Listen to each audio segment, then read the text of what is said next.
Sahih al-Bukhari is one of the Kutub al-Sitta of Sunni Islam. These prophetic traditions, or hadith, were collected by the Persian Muslim scholar Muhammad al-Bukhari, after being transmitted orally for generations. Sunni Muslims view this as one of the three most trusted collections of hadith along with Sahih Muslim and Muwatta Imam Malik. It is also used as an authentic hadith collection by Zaydi Shia Muslims. In some circles, it is considered the most authentic book after the Quran. The Arabic word Sahih translates as authentic or correct. Actual title. The actual title of the book, commonly referred to as Sahih al-Bukhari, according to Ibn al-Salah, is al-Jami, al-Sahih al-Musnad al-Muqtasim min umuri Rasulillahi wa Sunanihi wa ayyamihi. A word-for-word translation of the title is the abridged collection of authentic hadith with connected chains regarding matters pertaining to the Prophet, his practices and his times. Ibn Hajar al-Asqalani mentioned the same title, replacing the word Ummah with hadith.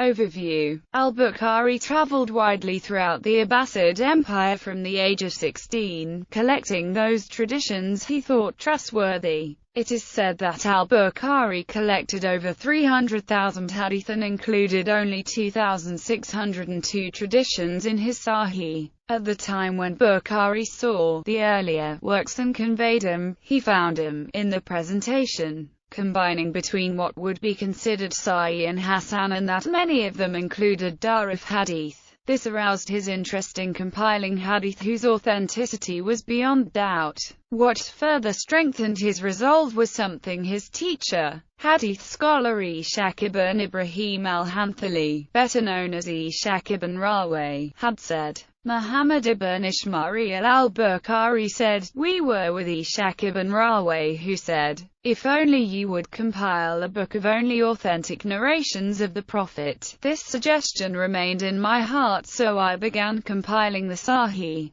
Bukhari also said, "I saw the Prophet in a dream and it was as if I was standing in front of him. In my hand was a fan with which I was protecting him. I asked some dream interpreters, who said to me, 'You will protect him from lies.' This is what compelled me to produce the Sahih." The book covers almost all aspects of life in providing proper guidance of Islam, such as the method of performing prayers and other actions of worship directly from the Islamic prophet Muhammad. Bukhari finished his work around 846, and spent the last 24 years of his life visiting other cities and scholars, teaching the hadith he had collected. In every city that Bukhari visited, thousands of people would gather in the main mosque to listen to him recite traditions. In reply to Western academic doubts as to the actual date and authorship of the book that bears his name, scholars point out that notable hadith scholars of that time, such as Ahmad ibn Hanbal, Yahya ibn Ma'in, and Ali ibn al-Madini, accepted the authenticity of his book, and that the collection's immediate fame makes it unlikely that it could have been revised after the author's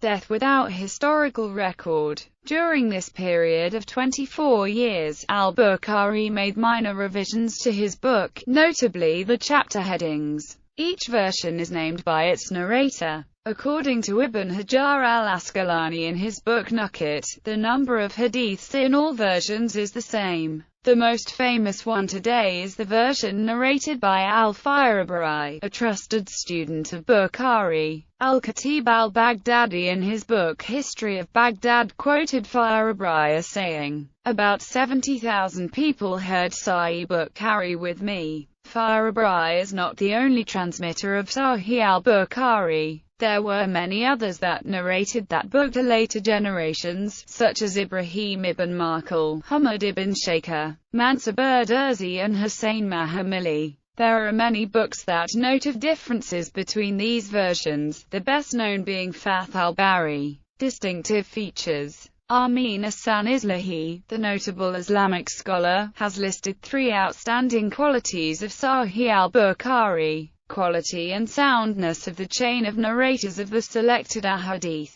Muhammad al-Bukhari has followed two principal criteria for selecting sound narratives. First, the lifetime of a narrator should overlap with the lifetime of the authority from whom he narrates. Second, it should be verifiable that narrators have met with their source persons. They should also expressly state that they obtained the narrative from these authorities. This is a stricter criterion than that set by Muslim Ibn al-Hajjaj. Muhammad al-Bukhari accepted the narratives from only those who, according to his knowledge, not only believed in Islam but practiced its teachings. Thus, he has not accepted narratives from the Murjitesh, the particular arrangement and ordering of chapters. This expresses the profound knowledge of the author and his understanding of the religion. This has made the book a more useful guide in understanding of the religious disciplines. Authenticity. The mainstream Sunni sect has generally accepts Bukhari's collection as sacred, despite its many shortcomings. Ibn al-Salah said, "The first to author a Sahih was Bukhari, Abu Abdullah Muhammad ibn Ismail al-Jufi, followed by Abu al-Husayn Muslim ibn al-Hajjaj al-Nizaburi al-Qushayri, who was his student, sharing many of the same teachers." These two books are the most authentic books after the Quran. As for the statement of al-Shafi'i, who said, "I do not know of a book containing knowledge more correct than Malik's book," others mentioned it with a different wording. He said this before the books of Bukhari and Muslim. The book of Bukhari is the more authentic of the two and more useful. Ibn Hajar al-Asqalani quoted Abu Ja'far al-Uqayli as saying, after Bukhari had written the Sahih, he read it to Ali ibn al-Madini, Ahmad ibn Hanbal, Yahya ibn Ma'in as well as others. They considered it a good effort and testified to its authenticity with the exception of 4 hadith. Al-Uqayli then said that Bukhari was actually correct regarding those 4 hadith. Ibn Hajar then concluded, and they are, in fact, authentic. Ibn al-Salah said in his Muqaddimah Ibn al-Salah fi Ulam al-Hadith, "It has been narrated to us that Bukhari has said, I have not included in the book al-Jami other than what is authentic, and I did not include other authentic hadith for the sake of brevity." In addition, al-Dahabi said, Bukhari was heard saying, "I have memorized 100,000 authentic hadith and 200,000 which are less than authentic number of hadith." Ibn al-Salah also said, the number of hadith in his book, the Sahih, is 7,275 hadith, including hadith occurring repeatedly. It has been said that this number excluding repeated hadith is 4,000. This is referring to those hadith which are musnad, those from the companions originating from Muhammad which are authentic. Commentaries.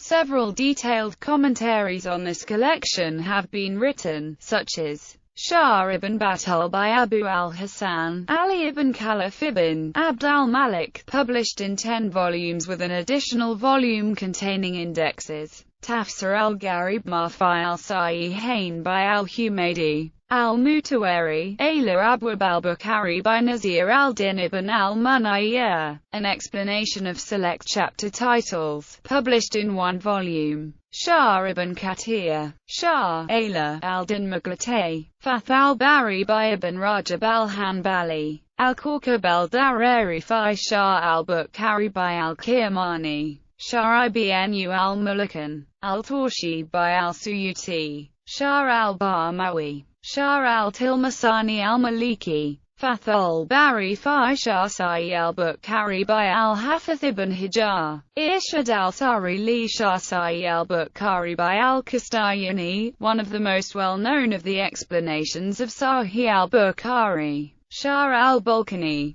Umd al-Kari fi Shah Sahih al-Bukhari, written by Badr al-Din al-Aini and published in Beirut by Dari Haya, al-Turath al-Arabi, al-Tanki by al-Zarkashi, Shah ibn Abi Hamza al-Andalusi, Shah Abi al-Bakr al-Amadi, Shah al-Bakri, Shah ibn Rashid, Nazat al-Qari Shah Sahih al-Bukhari, by Mufti Sharif al-Haq, Hashiyat al-Bukhari by Tajis Shariah Mufti Muhammad Akhtar Raza Khan Qadiri al-Azhari, Faid al-Bari by Maulana Anwar Shah Kashmiri, Kawsar Yazdani. Inam al-Bari by Mufti Muhammad Taqi Uthmani. Nimat al-Bari fi Shrah Sahih al-Bukhari by Ghulam Rasul Soedi, 16 volumes. Kanzul Mutawari fi Madini Lama, al-Darari wa Sahih al-Bukhari by Shaykh al-Hadith Maulana Muhammad Zakaria Kandalawi, -24 volumes.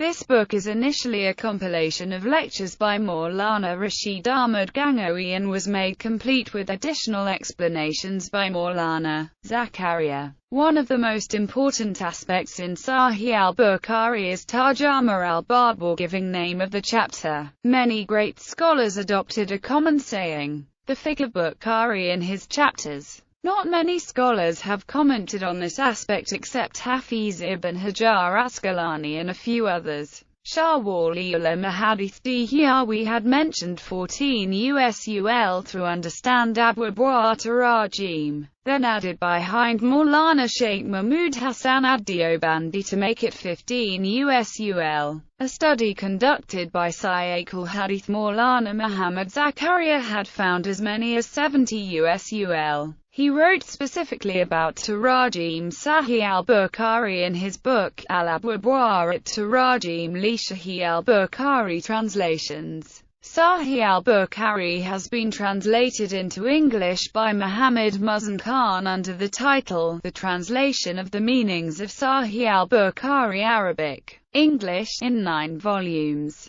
The text used for this work is Fath al-Bari, published by the Egyptian press of Mustafa al-Babi al-Halabi in 1959. It is published by Al-Sadawi Publications and Dar es Salaam and is included in the USCMSA Compendium of Muslim Texts. The book is also available in numerous languages including Urdu, Bengali, Bosnian, Tamil, Malayalam, Albanian, Bahasa Melayu, etc. The English translation can be downloaded.